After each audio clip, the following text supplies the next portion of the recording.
Hello, YouTube! It's been a hot minute since I've done a video, and I probably say that every time. But I'm just going with the flow. I don't have a game plan, just trying to be authentic. And quite honestly, also as someone with muscle tension dysphonia who has overcome it, in a sense, I'll talk more about that in a minute. I think it's also important to stop talking about it all the time and stop identifying as someone with a chronic illness. And that can be one of the final steps to release from the illness. So that's why I'm not on here a ton, teaching on it and all of that, because I have to put myself first, of course, in order to help other people. And part of that is actually moving on, which is crazy. So I wanted to come on here and answer a question that, changes for me. Like the answer changes as I grow and change as a human being and experience, different things in the evolution of my healing. But the question has been, have you healed from muscle tension dysphonia? And it's a tricky question, right? But I think I've figured out what the answer is. All right, so muscle tension dysphonia is a chronic condition, right? It doesn't go away. But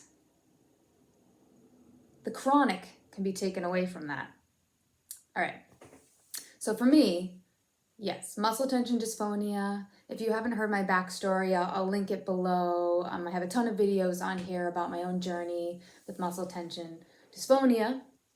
But in the beginning, it really harmed me, of course, like everybody. Muscle tension dysphonia made me feel powerless, hopeless, lost. I couldn't find anyone who could help me even, or even really understand the disorder. So that was, in the worst of it, in the thick of it. That was where I started. And, by finding the right speech therapist, which I really had to fight for, you're really lucky if you find the first speech therapist helps you.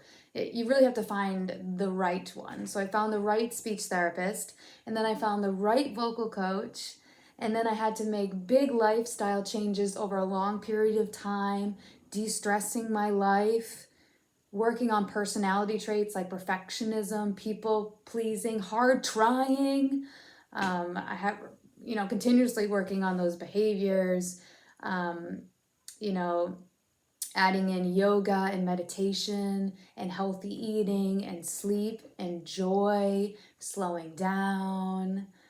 Those are all parts to healing, because muscle tension dysphonia is a mind and a body disorder. So in order to heal, you need to go at it from all of those places, not all at once, because remember, we're hard triers, we're A+ type personality people.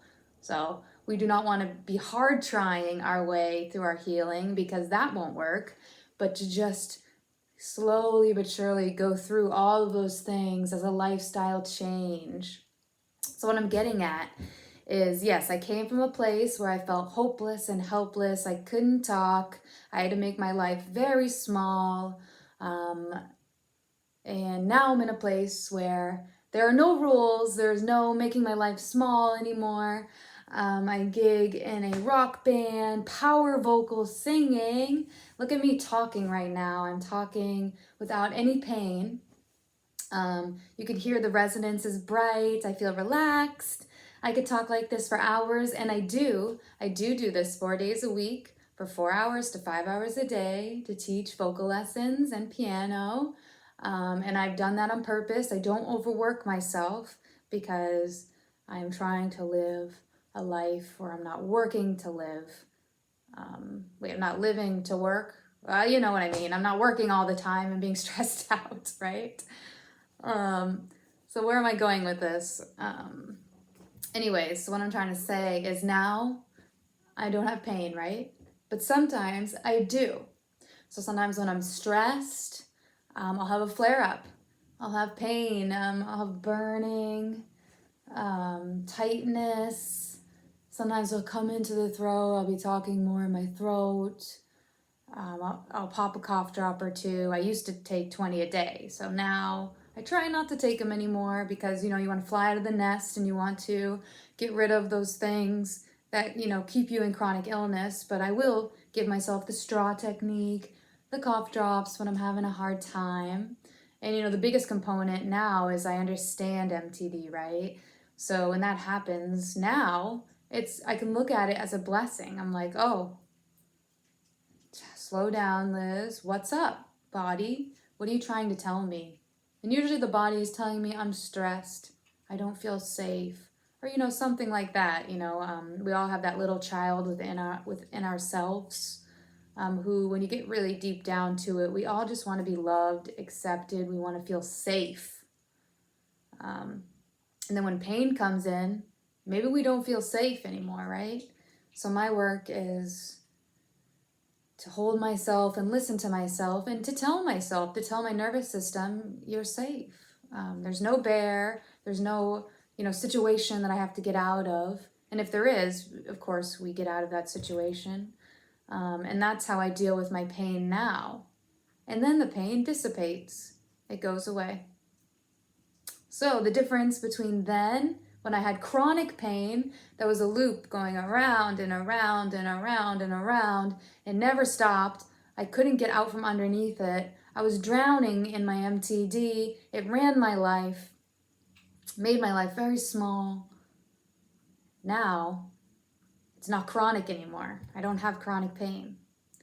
And now, when I do have pain, because we're all human beings who experience pain, right? We can't get away from pain, emotional or physical, unfortunately and fortunately, because pain can be our biggest teacher, right? If we can sit with our pain and listen, it can teach us a lot of things. So I would say if you are in the chronic place with MTD right now, take that into consideration. What's going on with you? Why are you feeling this way? And I guarantee there's got to be something going on in your life. I even talked to someone with MTD and I brought this up and they're like, but I'm not stressed at all. But my doctor put me on a anti-anxiety pill and actually reduced my pain systems, my pain response. So he felt less pain when he was on the anti-anxiety pill, but he told me he wasn't anxious or stressed. So I would challenge that, because sometimes for survival or the way we're raised, we disconnect from ourselves, from our feelings, to actually survive and to actually get through things. We can't always feel, especially I think as a male, unfortunately, males in this sort of society, patriarchal society culture, they don't feel safe expressing emotion like sadness, and especially sadness and vulnerability. So they always have to be tough and strong. So to disconnect from all of those other emotions is important, right?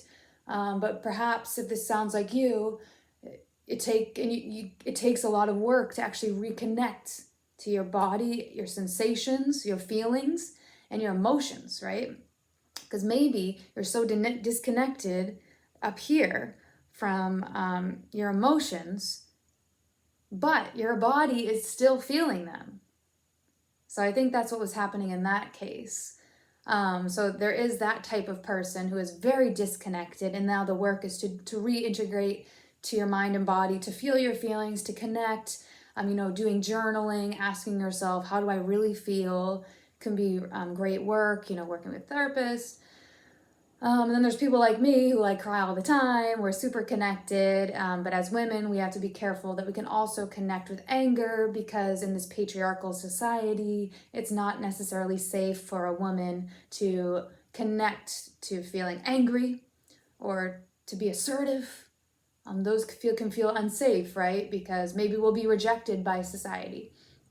So yeah, this is my typical tangent, but I just wanted to share that the MTD, it may stay with us, right? Through our lives, but it's not a death sentence. A chronic MTD, muscle tension dysphonia, can become unchronic. So now, once you go through the speech therapy, the vocal retraining, you work on the mind, so mental, emotional things, and you can get to a good place, perhaps the MTD comes and goes now, and perhaps we can look at it as a beautiful thing because, wow, I am so connected to my body. She talks to me, and I understand what she's saying, and I don't have to be afraid anymore when I feel pain. I can allow that pain in and it can hang out with me, and I can understand that, yeah, I'm going through a hard time right now, and then I can be compassionate and I can help myself through it. And I try my best to not be upset and reject the pain when it comes in. But of course, I'm only human, so I go through those weeks where I'm like, ah, I'm drowning in the pain and oh my gosh, the MTD is coming back. And then it goes away and I'm like, oh, I forgot. Okay. So, as human beings, we are just trying to keep our head above water, in this crazy experience of life, right? And I just wanted to share that because it's been swimming around in my heart and in my mind. And maybe I already have a few videos like this, but this is really where I'm at right now. I am working with a really cool new speech therapist. I'll link her below because I am a professional voice user. So I'm just, studying. And I think this is another cool thing to implement is to just study the voice and to really understand it on so many levels. So I'll link her below. She's great. She has MTD too, which is really cool. And I think soon I will share, or maybe I'll do it now. I want to share 2 exercises she shared with me that have really helped me with my, just continuing on of balancing out my voice and, just getting the best quality, sound and feelings from my voice, using it the best that it can be used.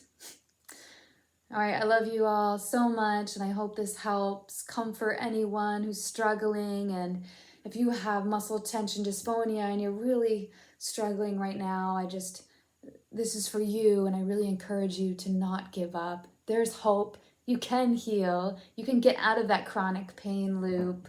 I am a great example of it. And so is Christina from the Vocal Forum. I'll link her below. And so many thousands of singers and pro voice users get to the other side. So can you. Do not let any doctor tell you that you just have to deal with this because they don't know what the fuck they're talking about. Fire them. Find a new doctor who is positive and hopeful. And that's part of the healing too, right? Love you guys. I don't know what this energy is today. I feel stoked.